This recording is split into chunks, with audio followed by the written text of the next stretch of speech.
충격적인 일이 벌어졌습니다. 나라 전체가 한국에 깊게 빠져들어 길거리와 마트, 심지어 아파트까지도 한국인지 착각을 불러일으키는 나라가 있다고 하는데요. 과연 어느 정도 지경에 이르렀길래 한국 여행을 여기로 간다는 말까지 나올까요? 오늘 그 이야기를 들려드리고자 합니다. 그 전에 구독과 좋아요를 눌러주시면 영상 제작에 큰 힘이 됩니다. 안녕하세요. 저는 울란바토르 국립대학교에서 언어학을 가르치고 있는 바타르 델게르 교수입니다. 한국 이야기를 시작하기에 앞서 잠시 제 고향 몽골의 모습을 떠올려 봅니다. 끝없이 펼쳐진 초원, 한없이 높고 푸른 하늘, 그리고 그 아래에서 오랜 세월 유목민의 삶을 이어온 사람들이 있었죠. 하지만 지금 울란바토르는 그 옛 모습과는 많이 달라졌습니다.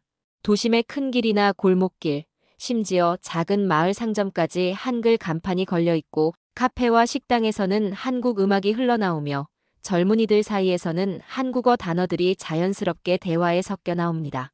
이런 변화를 직접 경험하기 전까지만 해도 저는 그저 언론을 통해 혹은 주변 사람들의 이야기를 통해 한국과 몽골이 가까워지고 있다는 정도로만 알고 있었습니다. 20여 년 전만 해도 한국은 몽골 사람들에게 먼 나라 중 하나였습니다. 제가 30살이 되던 해 서울대학교에서 교환 교수로 일할 기회를 얻었을 때 사실 큰 기대는 없었습니다. 그저 학문적 교류의 일환으로 잠시 한국에서 연구할 기회를 가진다는 사실이 신선하고 고마웠죠. 하지만 서울에서 보낸 1년은 제 인생을 송두리째 뒤흔들어 놓았습니다. 세계에서 가장 빠르게 발전하는 도시 중 하나, 숨가쁘게 돌아가는 교통 시스템, 무엇보다 한국인들의 언어와 문자에 대한 강한 자부심은 언어학자로서 저를 깊은 사색에 빠지게 만들었습니다. 특히 한글날 행사에서 목격한 열정적인 모습은 저로 하여금 우리 몽골어도 이런 방식으로 보호되고 연구될 수 있을까 하는 고민을 하게 만들었지요. 몽골로 돌아온 뒤 저는 몽골 전통 언어 보존 프로젝트를 시작했습니다. 유실되어가는 몽골어 표현, 속담, 방언, 민요 등을 수집하고 정리해 대학에서 강의하며 학생들에게 전파했습니다. 초창기에는 반응이 좋았습니다. 젊은 학생들은 관심을 가졌고 정부에서도 민족 정체성이라는 이름으로 지원을 약속했습니다. 하지만 그렇게 안정적인 시기는 길지 않았습니다. 서서히, 그러나 분명하게 변화의 바람이 불어오기 시작했습니다. 처음에는 한국 음식점이 하나둘 들어서더니 이내 한국 화장품과 의류 매장이 늘어났고 몽골 TV에는 한국 드라마가 정규 편성되며 젊은이들 사이에서는 K-팝이 대세로 떠올랐습니다. 그 자체로는 저는 문제 삼지 않았습니다. 문화 교류는 자연스러운 흐름이라 생각했기 때문입니다. 하지만 문제는 그 속도와 깊이였습니다.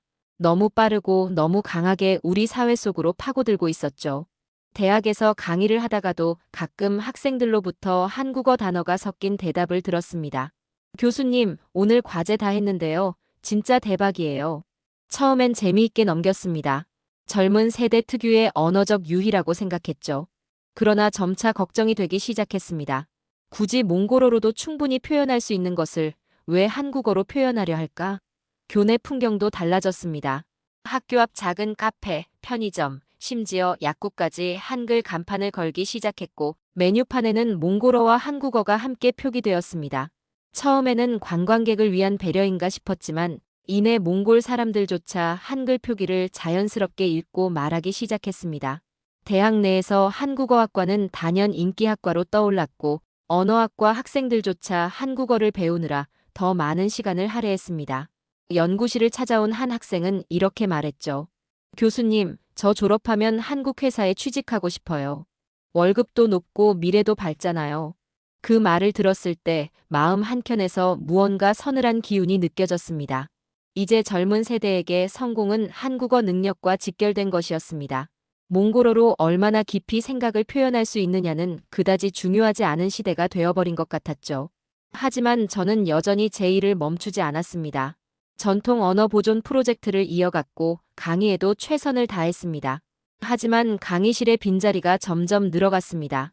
학생들은 한국어 수업으로 몰려가 있었죠. 어느 날 집에 돌아와 보니 16살 딸 사란이 한국 드라마에 푹 빠져 있었습니다. 저녁 식탁에서도 한국 아이돌 이야기가 끝도 없었고 방 안에서는 한국어 공부를 하고 있었죠. 처음에는 단순한 취미로 여기려 했지만 점점 마음 한켠이 무거워졌습니다. 그리고 어느 날 집 근처 편의점에 GS25가 들어섰습니다. 처음에는 신기하다며 들렀는데 내부에 걸린 안내문부터 계산대 시스템까지 심지어 상품 설명까지 모두 한국어로만 적혀 있었죠. 몽골어 표기는 전혀 없었습니다. 점원에게 물었습니다. 왜 몽골어 안내문이 없나요? 돌아온 대답은 더욱 충격적이었죠. 손님들이 대부분 한국어를 알아보세요. 한글로만 쓰는 게 오히려 고급스러워 보인대요. 집으로 돌아오는 길, 저는 처음으로 울란바토르의 거리 풍경을 진지하게 바라보았습니다.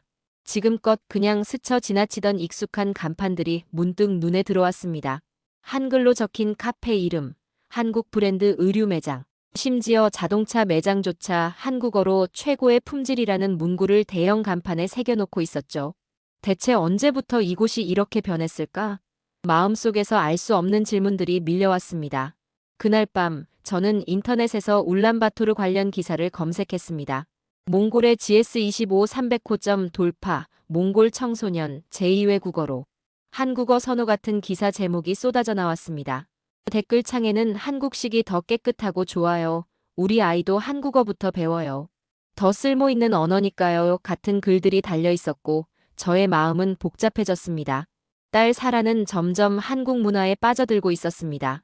그저 드라마나 음악 정도로 끝나는 줄 알았는데 이제는 학교에서 한국어 경연 대회에 참가하고 방 안벽에는 한국 아이돌 포스터가 빼곡히 붙어 있었습니다. 하루는 저녁 식탁에서 이렇게 말하더군요. 아빠, 나중에 김밥 가게 열어보고 싶어. 몽골 사람들도 다 김밥 좋아하잖아. 아내는 놀랍게도 한국식 식당 창업을 계획하고 있었습니다. 여보, 요즘 손님들은 한국식 인테리어를 좋아해. 컨설턴트까지 섭외했어. 순간 저는 아무 말도 할 수 없었습니다. 가족마저 이 변화의 흐름에서 벗어날 수 없다는 사실이 왠지 씁쓸했습니다. 며칠 뒤 대학에서 중요한 소식이 들려왔습니다. 학장님이 저를 사무실로 부르셨습니다. 바타르 교수, 정부에서 스마트시티 프로젝트를 추진합니다. 울란바토르를 첨단 도시로 재탄생시키려는 계획인데 교수님이 문화언어 자문을 맡아주셨으면 합니다. 책상 위에 놓인 서류 뭉치를 넘겨보니 도시 교통부터 공공 시스템, 심지어 행정 서비스까지 한국 모델을 그대로 가져오는 내용이었습니다. 더 놀라운 건 공용어 정책에 한국어가 포함되어 있다는 점이었습니다. 명목상은 이중 언어 사용이지만 그 속도를 생각하면 머지않아 한국어가 더 우세해질 것은 불보듯 뻔했습니다. 그날 밤 서재에서 홀로 서류를 펼쳐보며 고민에 잠겼습니다. 이 프로젝트에 참여하는 건 어쩌면 그간 지켜오려 했던 제 신념과 정면으로 충돌하는 일이 될지도 몰랐습니다. 그러나 반대로 제가 빠지면 변화의 속도를 완전히 막을 수도 조율할 수도 없는 상황이 될지도 모른다는 생각이 들었습니다. 결국 저는 학장님에게 찾아가 말했습니다. 참여하겠습니다. 다만 조건이 있습니다. 모든 표기와 서비스에서 몽골어가 반드시 한국어와 함께 사용되어야 합니다. 이 부분은 타협할 수 없습니다. 학장님은 잠시 눈을 감고 고민하더니 고개를 끄덕였습니다. 좋습니다. 교수님, 그래서 교수님이 필요합니다. 이후 저는 스마트시티 프로젝트 언어 자문으로 참여하게 되었습니다. 처음에는 표기 검수 정도만 맡았지만 점점 영향력은 커졌습니다. 공공표지판, 서비스 앱, 안내 방송까지 몽골어와 한국어가 동등하게 사용되도록 점검했고 외부 업체와의 회의에서도 목소리를 내기 시작했습니다. 대학에서도 전통과 현대의 공존이라는 특별 강좌를 개설했습니다. 첫 수업에는 10명 남짓한 학생만 참석했지만 점차 입소문이 나면서 관심 있는 학생들이 늘어났습니다. 그러던 중 딸 사란이 학교에서 흥분된 얼굴로 집에 돌아왔습니다. 아빠, 내일 학교에서 한국 문화 체험의 날을 해요. 한국 드라마도 보고 김치 만들기도 하고 한국어로 간판 쓰기도 해요. 저는 그 말을 듣고 미묘한 감정을 느꼈습니다. 한편으로는 즐거워하는 딸의 모습이 기뻤지만 또 한편으로는 과연 이것이 단순한 체험일지 아니면 더 깊은 파급력을 가진 일인지 의문이 들었습니다. 그래서 다음 날 저는 학교 행사장에 직접 찾아가 보기로 마음먹었습니다. 행사 당일 교문을 지나자마자 눈앞에 펼쳐진 풍경에 깜짝 놀랐습니다. 입구에는 어서오세요라고 적힌 대형 한글 현수막이 걸려 있었고 복도마다 한국의 관광지 포스터가 줄지어 붙어 있었으며 교실에는 한국 국기와 몽골 국기가 나란히 걸려 있었습니다. 교장 선생님은 환한 미소로 저를 맞아주며 말했습니다. 바타르 교수님, 저희 학교가 몽골 최초로 한국 문화통합교육을 시작한 거 아세요? 교장 선생님의 목소리에는 자부심이 가득 담겨 있었습니다. 우리는 학교 복도를 돌며 교실들을 들여다보았습니다. 한 교실에서는 아이들이 한국어로 간단한 대화를 연습 중이었고, 다른 교실에서는 한국 역사 수업이 진행되고 있었습니다. 특히 놀라웠던 건 이 모든 수업이 단순한 외국어 체험이 아니라 정규 교과 과정 안에 포함되어 있었다는 점이었습니다. 도서관에 들어서자 충격은 더 커졌습니다. 책장 절반 이상이 한국어로 된 도서로 채워져 있었던 것입니다. 한국 동화책, 한국 소설, 심지어 세계 명작의 한국어 번역판까지 빼곡히 꽂혀 있었습니다. 저는 교장 선생님께 조심스럽게 물었습니다. 이건 좀 지나치지 않나요? 아이들이 몽골어보다 한국어 책을 더 많이 접하는 건 아닌가요? 교장 선생님은 잠시 생각에 잠겼다가 말했습니다. 교수님, 저도 이해합니다. 하지만 현실적으로 이제 한국어 없이 아이들이 살아가기는 어렵습니다. 저희는 현실을 준비시키고 있는 겁니다. 그 순간 저는 더 이상 아무 말도 할 수 없었습니다. 학교를 나오며 운동장에서 쉬는 아이들을 바라보았습니다. 일부 아이들은 한국 아이돌 노래에 맞춰 춤을 추고 있었고, 또 다른 아이들은 한국어로 대화를 나누며 깔깔 웃고 있었습니다. 저는 그들을 보며 마음이 무거워졌습니다. 이제 변화는 단순한 문화 현상을 넘어 교육과 일상 전반에 깊이 뿌리내리고 있었던 것입니다. 그날 밤 집으로 돌아와 서재에 앉은 저는 창밖을 바라보며 깊은 생각에 잠겼습니다. 밤하늘에는 별이 총총히 떠 있었지만 울란바토르의 고층 빌딩과 네온사인 불빛에 그 아름다움이 많이 가려져 있었습니다. 과거 유목민들은 별을 보며 길을 찾았지만 이제 도시는 더 이상 별을 필요로 하지 않는 듯 했습니다. 이런 변화는 자연스러운 흐름인가? 아니면 우리가 뭔가 중요한 것을 잃어버리고 있다는 신호인가? 마음속에서 답을 찾지 못한 채 고민만 깊어졌습니다. 다음 날 대학 강의에 들어갔더니 학생 수가 눈에 띄게 줄어 있었습니다. 이유를 물어보니 학생 대부분이 한국어 특강에 참석하러 갔다고 하더군요. 강의실에서 텅 빈 자리를 바라보며 저는 씁쓸한 미소를 지었습니다. 평생을 몽골어 연구에 바쳐온 저였지만 이제 그 언어는 젊은 세대에게 선택, 과목 정도의 의미밖에 남지 않은 것 같았습니다. 강의를 마치고 복도를 지나가다 문이 활짝 열린 한국어 특강 강의실을 보았습니다. 놀랍게도 학생뿐 아니라 교직원들까지 자리를 꽉 메운 채 열정적으로 강의를 듣고 있었습니다. 강사의 목소리는 또렷했고 학생들은 열심히 필기를 하고 있었습니다. 그 장면을 보고 서늘한 감정을 느끼는 한편 그 열정이 부럽기도 했습니다. 이렇게까지 변했구나 속으로 중얼거리며 발걸음을 옮겼습니다. 저녁에 집에 돌아오자 거실에서는 딸 사랑과 친구들이 한국 드라마를 보고 있었습니다.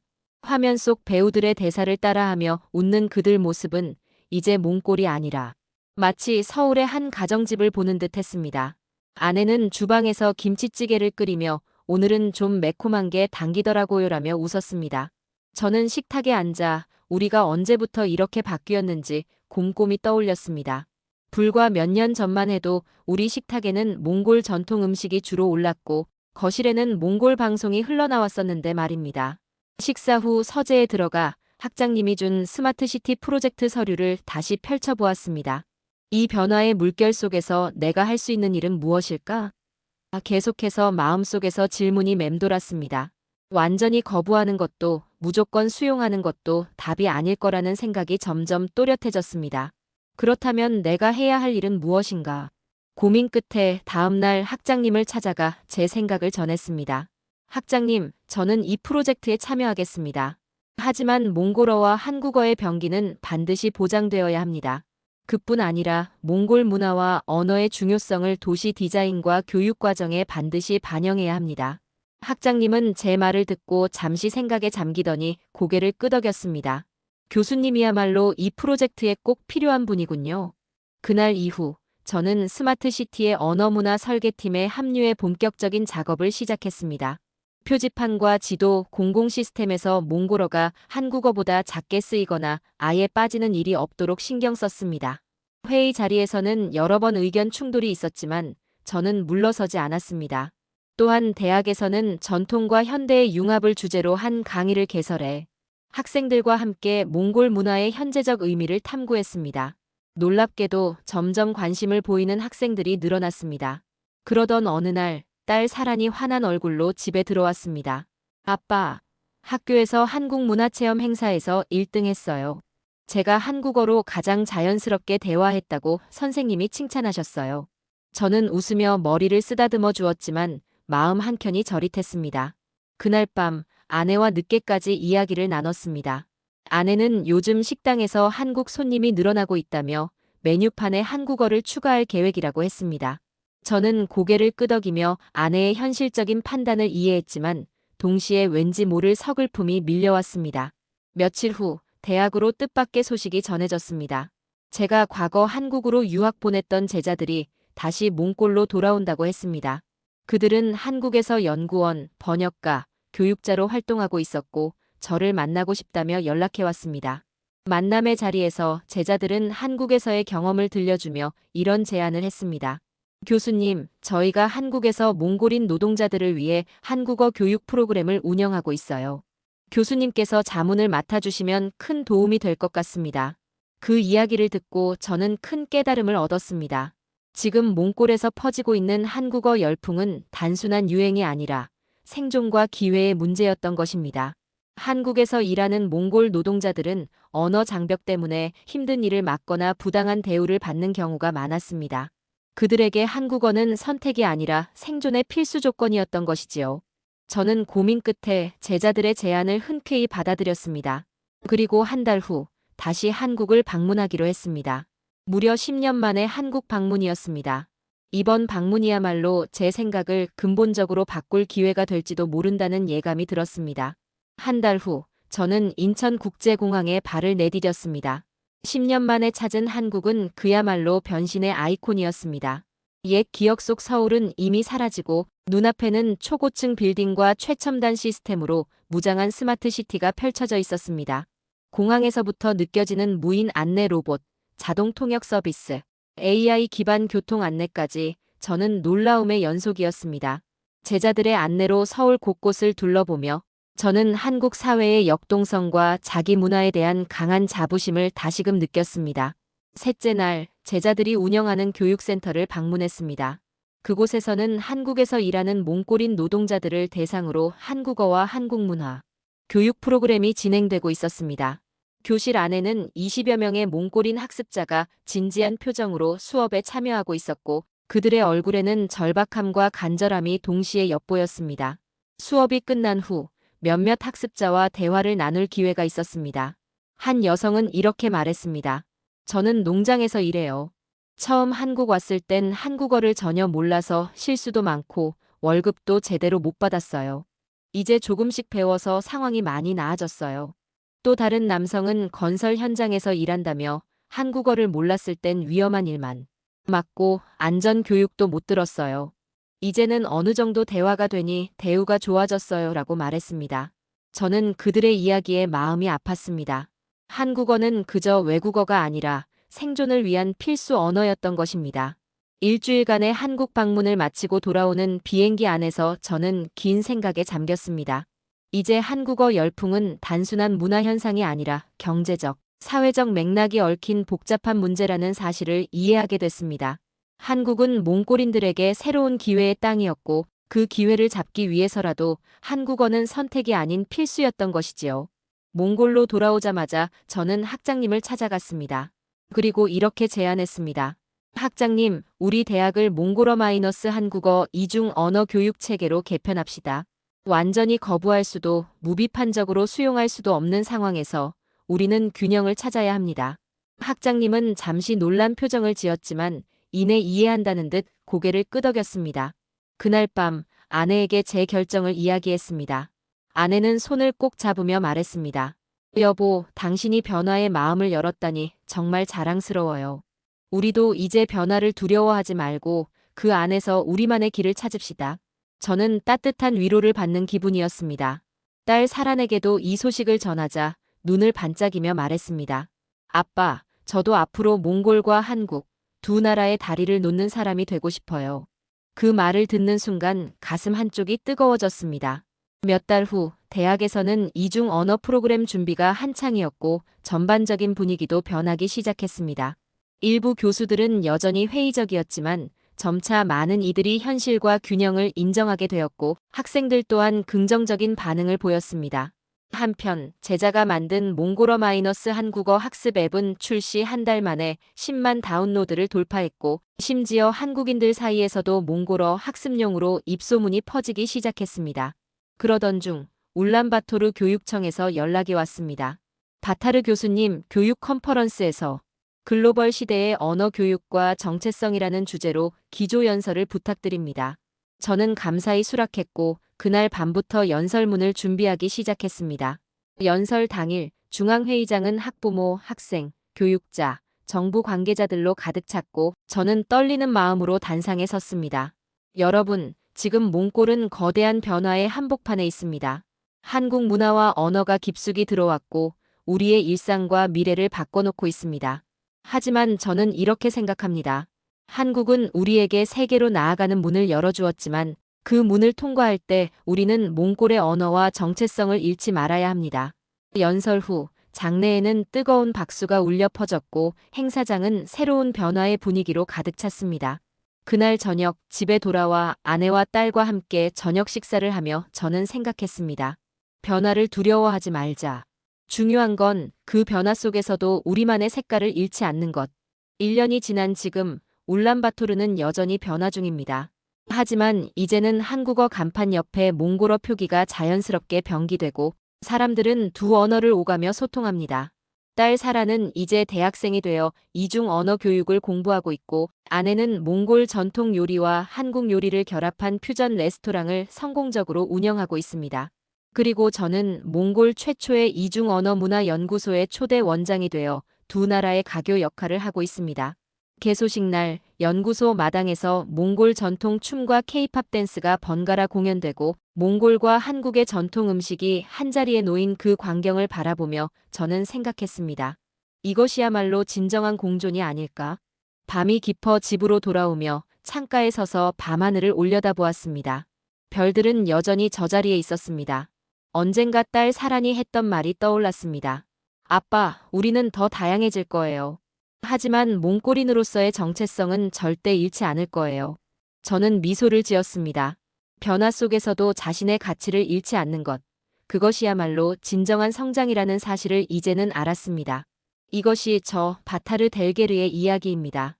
몽골과 한국 두 문화 사이에서 균형을 찾아가는 한 언어학자의 여정. 그리고 이 여정은 앞으로도 계속될 것입니다. 왜냐하면 세상은 변화를 멈추지 않으니까요. 그리고 저는 이제 그 변화를 두려워하지 않습니다. 오늘의 사연은 여기까지입니다. 사연이 재미있었다면 구독과 좋아요 눌러주세요. 감동살롱은 더 감동 있는 사연으로 찾아뵐게요. 항상 행복하세요.